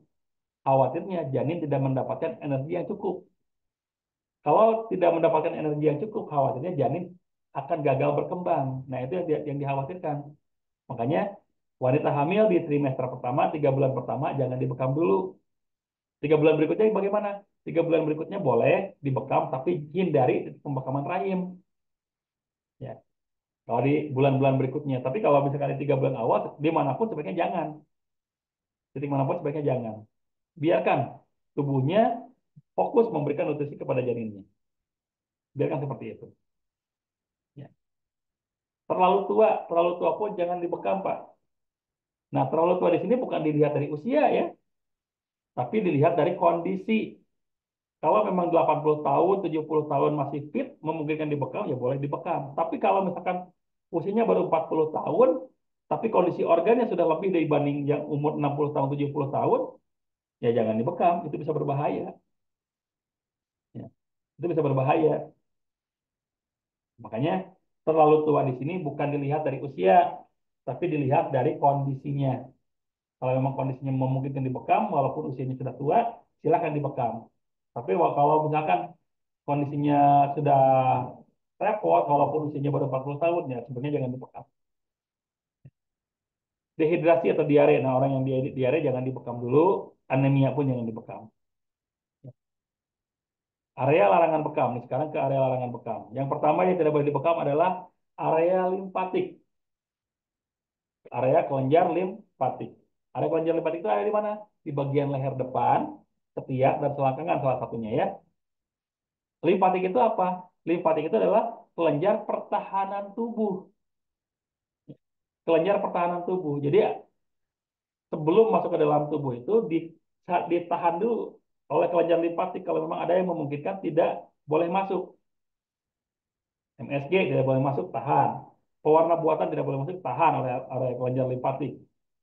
Pemanis buatan tidak boleh masuk, tahan oleh kelenjar limpatik. Kita ngeyel. Kita ngeyel terus saja makan yang seperti itu. Lama-lama kelenjar limpatiknya kolaps, kalah.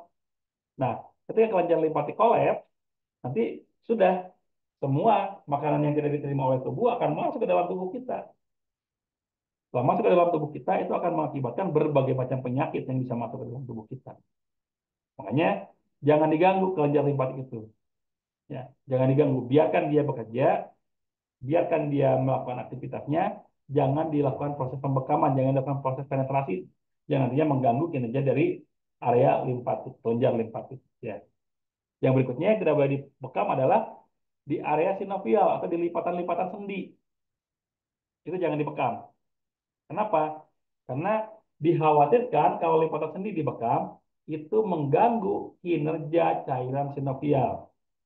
Tapi kan kalau dibekam kan cuma bagian kulit luarnya saja, ya, tidak mengambil cairan sinovialnya. Betul, tidak sampai mengambil cairan sinovial. Tapi ketika dilakukan proses pembekaman, maka di situ akan terjadi peradangan. Di bagian kulit yang dibekam itu terjadi peradangan. Nah, dikhawatirkan peradangannya itu mempengaruhi cairan sinovial yang ada di sendi. Nah, kalau terpengaruh itu nantinya bisa mengakibatkan sendi kita tidak bisa digerakkan. Mau, tentu saja tidak gitu. Makanya area yang dinamakan area sendi-sendi besar jangan dilakukan proses pembekaman. Gitu ya. Yang berikutnya yang tidak boleh dibekam adalah tadi yang mendapatkan kelainan kulit seperti panu ya jangan dibekam. Yang berikutnya yang tidak boleh dibekam adalah di bagian otak kecil. Jadi kalau misalkan bagian belakang kepala kita ini keras, ini kan yang di bawahnya lembek ya. Nah yang lembek ini jangan dibekam. Yang lembeknya jangan dibekam. Kalau yang lembeknya dibekam itu bisa mempengaruhi kinerja otak kecil kita. Di mana di dalam otak kecil kita itu ada memori. Khawatirnya kalau terganggu kinerja otak kecil kita, memori kita tidak bisa disimpan baik oleh apa otak kecil kita, bisa mengakibatkan amnesia. Bagian yang ini, bagian kepala belakang yang lembeknya, bukan yang kerasnya. Kalau yang kerasnya koma dua, itu bagus kalau dibekam, tapi ini yang lembeknya, itu yang dibekam ya.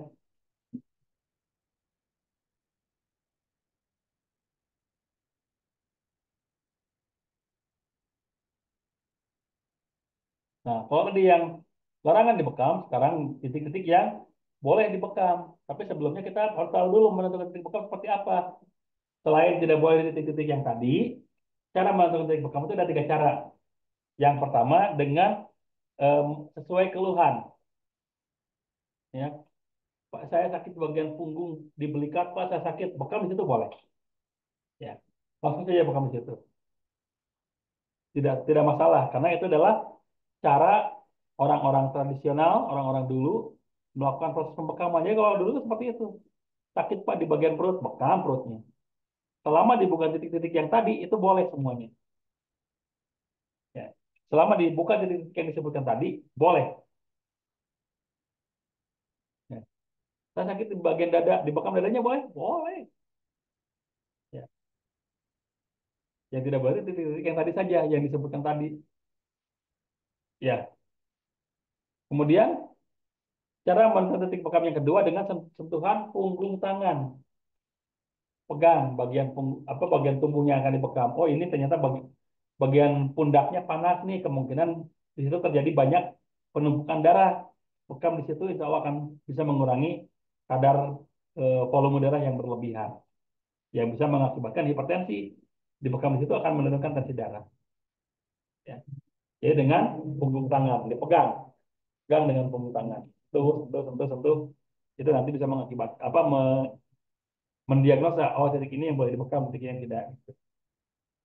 Yang berikutnya, dengan sesuai diagnosa anatomi tadi. Oh, ini masalahnya pada lambung. Maka ambil titik lambung ke belakang. Di titik itulah yang dibekam. Titik itulah yang dibekam. Oh, ini masalahnya pada liver. Ambil dari titik liver ke bagian belakangnya. Titik itu yang dibekam untuk memperbaiki livernya. Kenapa harus diambil ke belakang? Karena memang organ tubuh kita itu akan lebih cepat proses penyembuhannya ketika dilakukan penetrasi di belakang. Kenapa? Ketika dilakukan pembekaman di belakang, sub-sub tulang belakang itu akan lebih cepat melakukan proses perbaikan. Gitu. Beda kalau di depan. Walaupun di depan pun boleh, tapi khasiatnya memang lebih maksimal di belakang untuk proses pembekaman ya. Nah, ini cara menentukan titiknya ya. Nah, untuk titiknya di mana saja? Titiknya di sebelah sini nih. Yang pertama ada umum muhid di bagian puncak kepala. Yang kedua ada di komah 2. Nah, ini titik dua ini, komah 2 dan umum muhid, ini sangat efektif untuk masalah-masalah pada kepala khususnya. Yang migrain, yang vertigo, terus yang keliengan gitu ya, itu dibekam di umum mungkin ataupun di koma 2 itu sangat efektif. Dengan catatan tidak langsung dua-duanya, tidak langsung umum mungkin atau koma 2 dibekam, tidak, salah satu saja dulu. Kalau misalnya bulan sekarang di umum mungkin, bulan depannya di koma 2 gitu, boleh seperti itu. Jangan langsung bersamaan. Bekam di kepala itu riskan. Ya. Kenapa riskan? Karena kepala itu kan bagian atas dari tubuh kita, yang otomatis ketika dipompa darah dari jantung akan lambat sampainya ke sana. Ya. Karena lambat sampainya ke sana, maka proses penyembuhan pun akan lama. Proses penyembuhan pun akan lama, gitu. Makanya untuk proses pembekaman tadi, eh, koma 2 dan umum mugit jangan dilakukan bersamaan.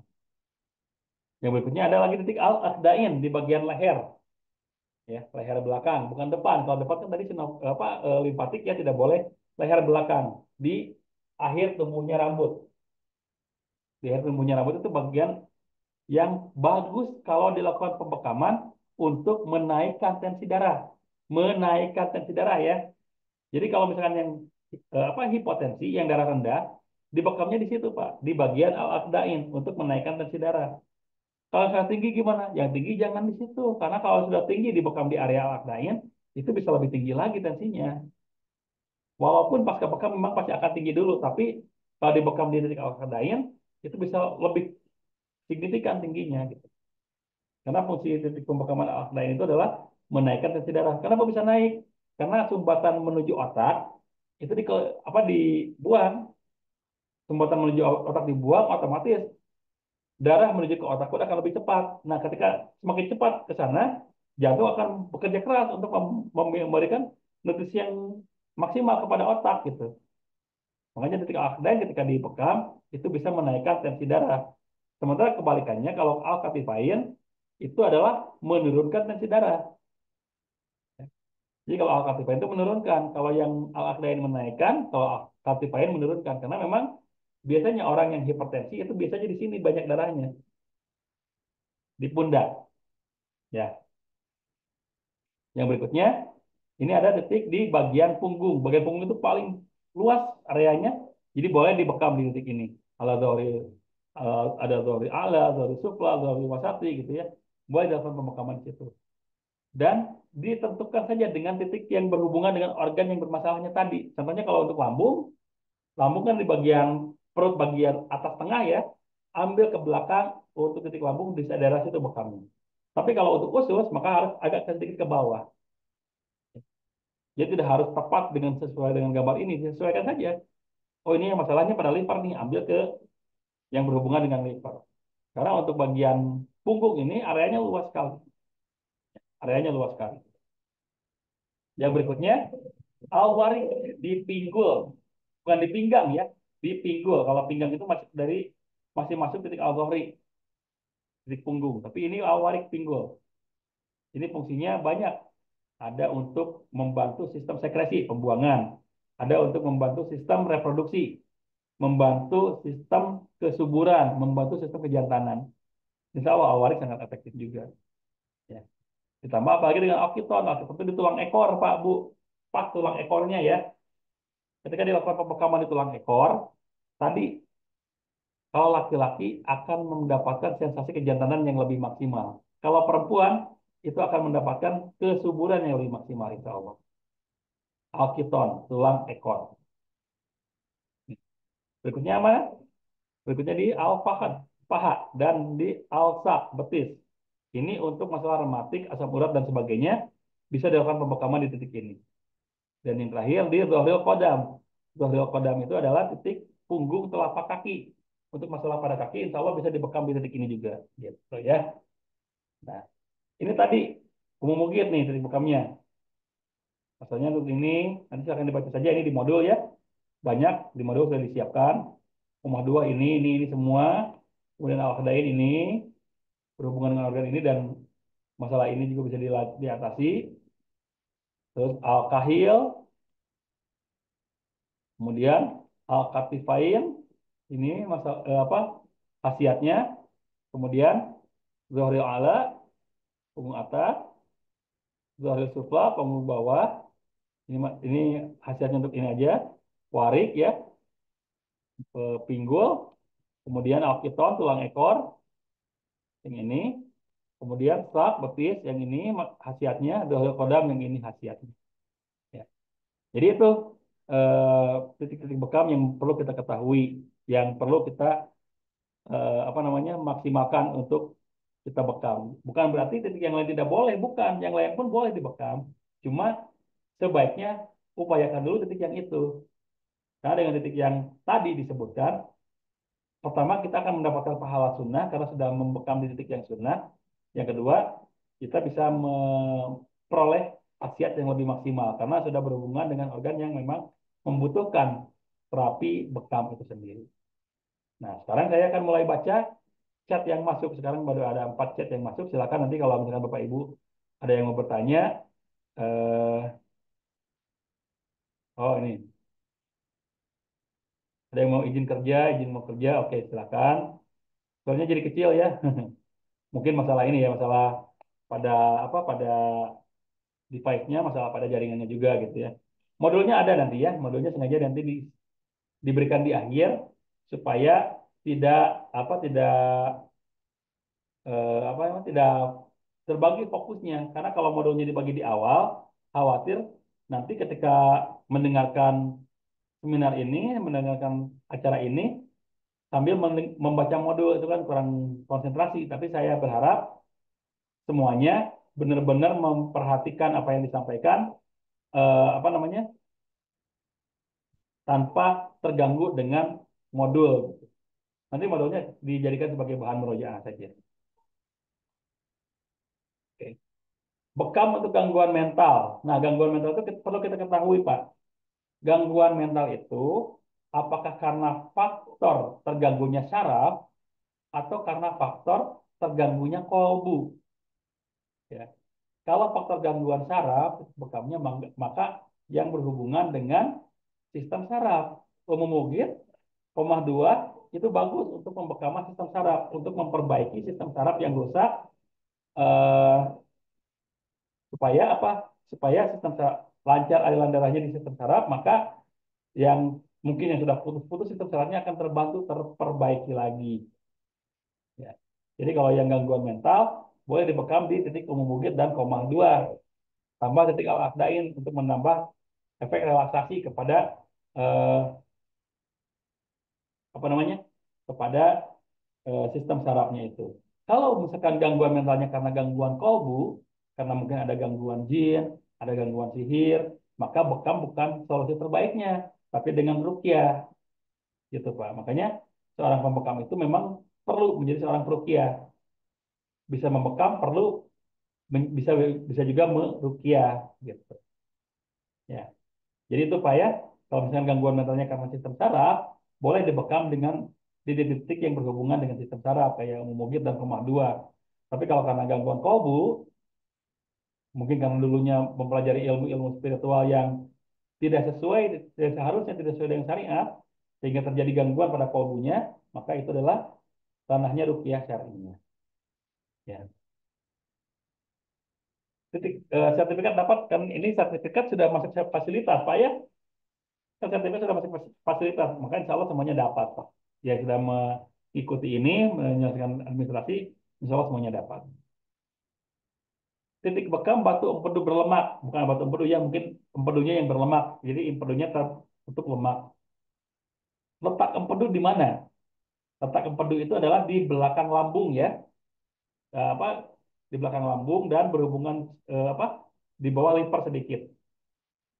Maka ambil titik itu, tarik ke belakang, itulah pembekaman untuk empedu di situ ya, gitu. Jadi ketika empedu bermasalah, kita berikan suplai darah bersih, suplai nutrisi kepada empedunya supaya bisa mengeluarkan lemaknya dengan sendirinya nantinya. Gitu. Jadi empedu itu adalah di belakang lambung kan posisinya di belakang lambung agak sedikit dekat ke liver. Maka ambil dari arah itu, ambil ke belakang, bekam di situ, ya, gitu ya. Ya berikutnya bekam turun bro. Nah, turun bro ini kan ada masalah pada dislokasi atau disposisi pada organ tubuh tertentu gitu ya. Maka untuk turun bro itu bagusnya bukan dibekam tapi diperbaiki dengan mungkin pijatan ya dengan mereposisi kembali organ tubuhnya kepada yang seharusnya. Jadi untuk turun bro memang bukan bekam ranah yang paling baik. Tapi bekam bisa membantu nantinya. Ya, bekam bisa membantu. Apa sebabnya darah pasien berbau busuk? Karena memang darah bekam itu isinya toksin, Pak. Isinya memang sudah racun semuanya, udah kotoran semuanya. Makanya kalau berbau busuk wajar, wajar. Apalagi memang pasien ini mengalami penyakit-penyakit yang memang apa namanya melemahkan sel darah putih, ya, melemahkan sel darah putih.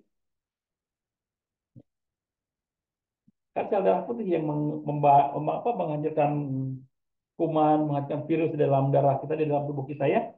Kalau misalkan sel darah putihnya terganggu karena mungkin karena tadi ya ada faktor-faktor lain penyebab penyakit itu, sangat mungkin darah pasiennya berbau busuk. Walaupun memang wajar kalau darah pasien berbau, itu ya wajar karena memang isinya sudah toksin semua.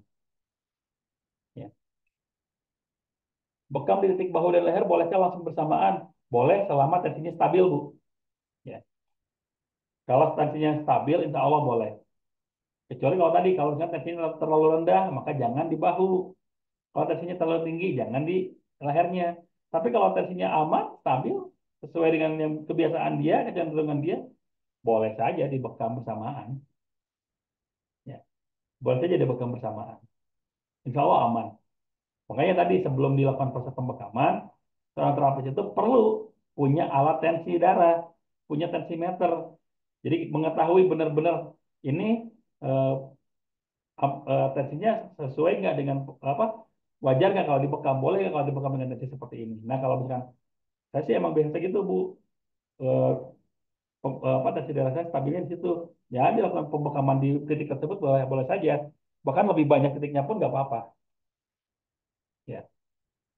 Prostat bisa dibekam, insya Allah bisa Bu. Rahim saja bagus dilakukan proses pembekaman, apalagi prostat.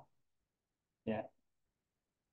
Nah, titiknya tadi di awal warik kan membantu sistem reproduksi dan sistem reproduksi, membantu kinerja prostat juga kan.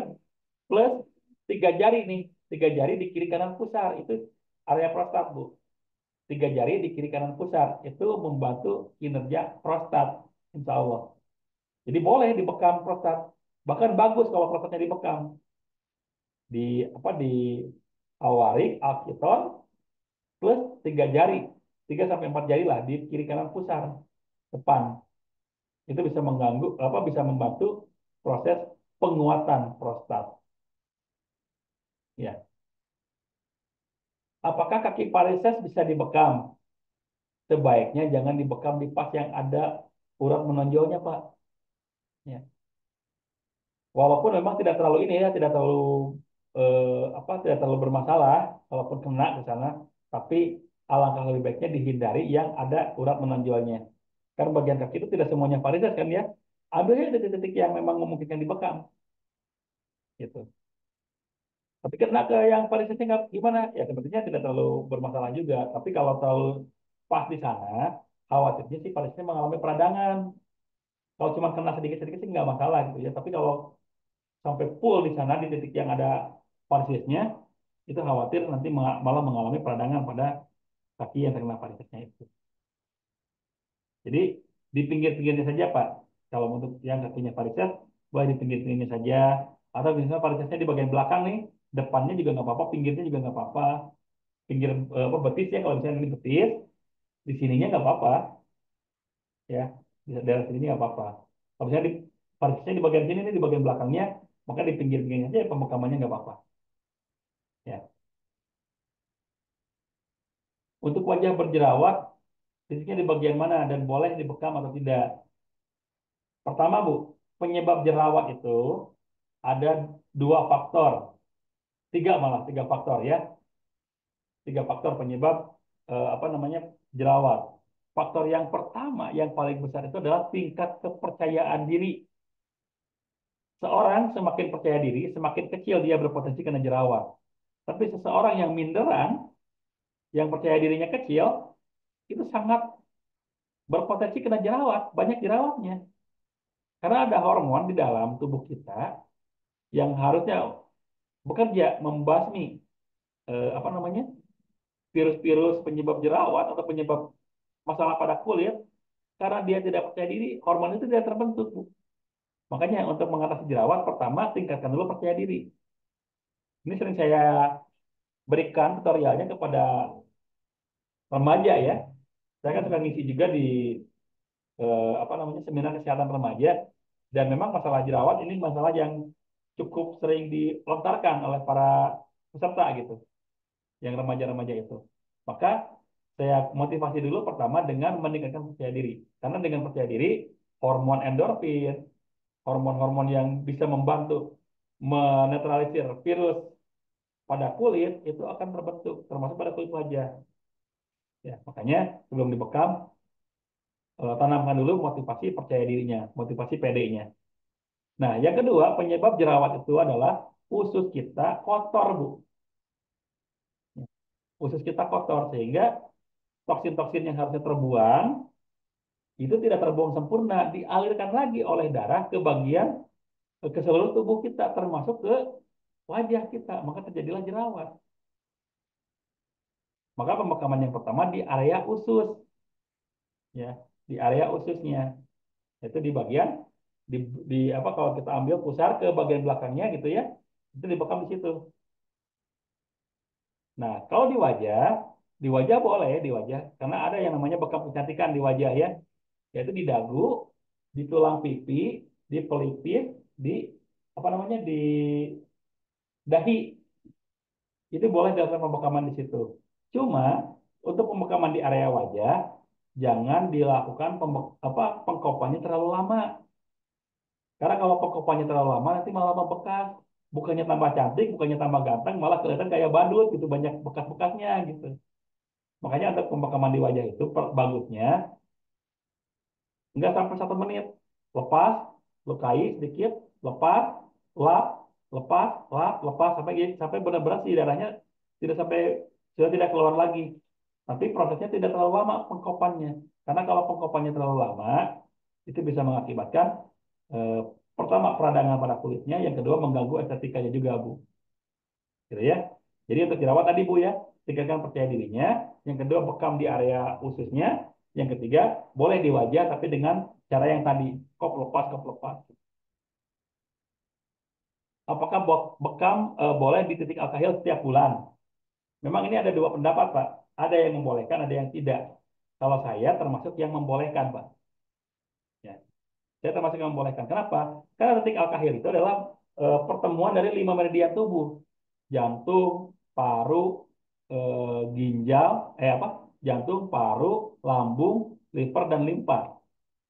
Itu 5 meridian tubuh bertemu di sana. Jadi ketika kita lakukan proses pembekaman di titik alkahil, insya Allah 5 organ tubuh tadi bisa mendapatkan suplai nutrisi yang baik dan tidak berhubungan langsung dengan apa, dengan sistem saraf pusat yang vital gitu titik alkahil itu.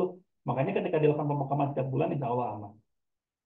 Yang tidak memperbolehkan kan tadi ya, karena berhubungan dengan sistem saraf katanya gitu kan. Tapi itu pun tidak tidak terbukti secara apa, secara medis juga bermasalah. Makanya saya termasuk orang yang membolehkan gitu kalau untuk pembekaman di alkahil. Kalau misalkan Bapak mau mengikuti yang tidak memperbolehkan pun tidak salah, silakan saja gitu.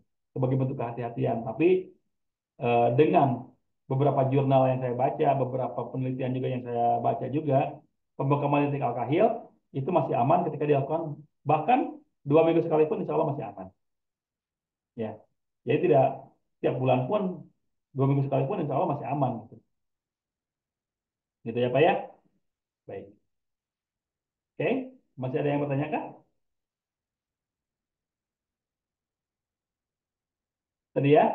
Jadi dibanding materi diagnosanya lebih banyak yang bertanya tentang bekamnya. Ya, karena memang di sini saya lihat para peserta kita ini memang lebih ke para terapis-terapis bekam. Ya, mudah-mudahan dengan materi yang disampaikan tadi, Bapak Ibu ketika akan melakukan proses pembekaman bisa lebih maksimal, bisa lebih optimal dalam memperoleh kesembuhannya, dan Allah permudah dalam mendapatkan apa, dalam memberikan kesembuhan kepada pasien-pasien kita. Karena sudah tidak ada yang bertanya, mungkin eh, acara pada malam hari ini saya cukupkan sampai di sini. Karena eh, sudah jam 10 kurang, memang jam 10 kurang agak agak jauh jam 10 kurangnya, tapi karena mungkin Bapak Ibu sudah tidak ada pertanyaan lagi, supaya tidak terlalu malam selesainya, apalagi untuk Indonesia bagian timur ya. Untuk Indonesia bagian timur sekarang sudah mau sudah mau jam 12, terlalu malam, kasihan, kasihan nanti apa namanya, kasihan untuk melakukan aktivitas ke depannya. Maka untuk pertemuan malam hari ini mungkin saya cukupkan sampai di sini. Insya Allah kita akan bertemu lagi di lain kesempatan. Untuk materi modul, sertifikat, dan rekaman, insya Allah saya akan share besok kalian semuanya. Karena sekarang mungkin setelah apa, setelah acara ini selesai, videonya harus dirender dulu, ya, videonya dikonvert dulu. Jadi belum bisa langsung di-share rekamannya. Jadi insya Allah rekaman saya akan share besok sekaligus dengan sertifikat dan modulnya di grup peserta ya, di grup peserta. Nanti Bapak Ibu saya akan kasih linknya, link drive-nya. Nanti kalau tinggal dibuka saja, di download atas nama masing-masing untuk sertifikat. Ya, baik. Itu saja Bapak Ibu untuk kesempatan malam hari ini. Sekali lagi saya ucapkan terima kasih atas kehadiran Bapak Ibu semuanya. Mohon maaf jika pada penyampaiannya banyak salahnya, banyak kurangnya, karena sebagaimana tadi disampaikan, saya di sini pun masih belajar, tapi mudah-mudahan apa yang saya sampaikan bisa mendapat apa, memberikan tambahan wawasan baru, bisa memberikan tambahan ilmu baru juga bagi kita semua. Saja untuk mengakhiri acara ini, marilah kita sama-sama membacakan doa kafaratul majelis. Bismillahirrahmanirrahim. Subhanakallahumma wa bihamdika asyhadu an la ilaha illa anta astaghfiruka wa atubu Astaghfirullah ilaik. wa atubu ilaik. Ya. Akhirul kalam, terima kasih sekali lagi. Mohon maaf atas kesalahan. Wabillahi taufiq wal hidayah. Assalamualaikum warahmatullahi wabarakatuh. Waalaikumsalam warahmatullahi wabarakatuh. Waalaikumsalam warahmatullahi wabarakatuh. Terima kasih, Ustaz. Sama-sama izin di end Bapak Ibu ya. Mohon maaf. Matur nuwun, Tad.